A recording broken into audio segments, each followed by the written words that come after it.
Friend, સ્વાગત છે તમારું મારી ચેનલમાં. આજની રેસીપી છે બધાની ફેવરિટ.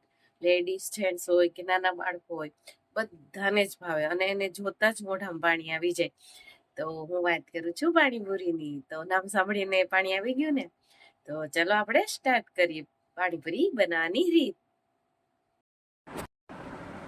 તો અહીં મેં મિક્સી જારમાં લીલા ધાણા લીધા છે. લીલા ધાણા સારી રીતે ધોઈ નાખ્યા છે. અત્યારે ધાણા થોડા ખરાબ આવે છે એટલે સારી રીતે આપણે ધોવા પડે છે. હવે એમાં આપણે ફુદીનો એડ કરીશું.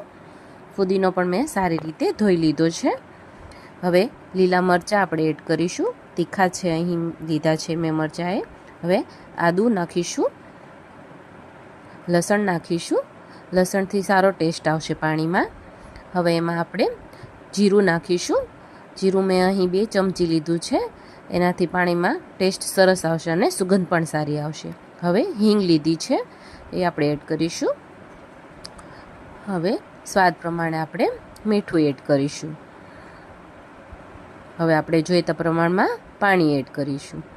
પાણી એડ કરી લીધું છે. હવે આપણે આને મિક્સચરમાં ક્રશ કરી લઈશું અને પેસ્ટ બનાવી લઈશું. તો તમે જોઈ શકો છો એકદમ સરસ કલર આવ્યો છે. હવે એને આપણે વાસણમાં કાઢી લઈશું.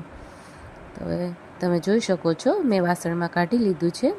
હવે એમાં આપણે ઠંડુ પાણી એડ કરીશું. તો ફ્રેન્ડ્સ, સુગંધ બહુ જ સરસ આવે છે. એવું થાય છે કે હમણાં જ થોડું પાણી પી લઉં. તો હવે આમાં આપણે પાણી એડ કરી દીધું છે. હવે એમાં સંચળ લીધું છે મેં 1 ચમચી. અહીંયા ચાટ મસાલો લીધો છે લગભગ 1 ચમચી જેટલો. એનાથી પાણી સરસ ખટ્ટું મીઠું લાગશે. હવે આપણે હલાવી લઈશું સારી રીતે. પાણીપુરી લગભગ બધાને ભાવે છે અને ટેસ્ટી પાણી હોય તો મજા પડી જાય. તો અહીં મેં લીંબુ લીધું છે.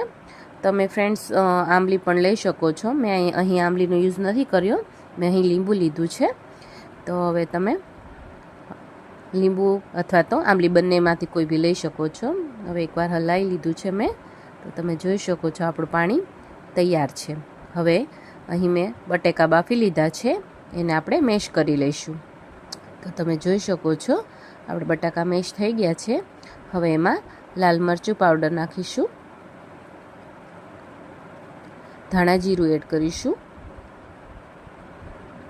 સ્વાદ પ્રમાણે મીઠું લેવાનું છે. થોડોક મેં ગરમ મસાલો એડ કર્યો છે, તમે એને સ્કીપ કરી શકો છો, પણ ગરમ મસાલાથી સારો ટેસ્ટ આવશે. અડધી ચમચી જેવો ગરમ મસાલો એડ કર્યો છે. હવે ધોયેલા ધાણા એડ કરીશું. આપણે ધાણા એડ થઈ ગયા છે. તો હવે એને આપણે સારી રીતે મેશ કરી લઈશું. તો તમે જોઈ શકો છો આપણો મસાલો બનીને રેડી થઈ ગયો છે. તો ખાટી મીઠી અને સ્પાઇસી એવી પાણીપુરી ખાવાની મજા માણીએ. તો ફ્રેન્ડ્સ, તમે પણ ચોક્કસથી આ રીતથી પાણી અને મસાલો બનાવજો. તો પાણીપુરી તૈયાર છે. ચલો ખાવા.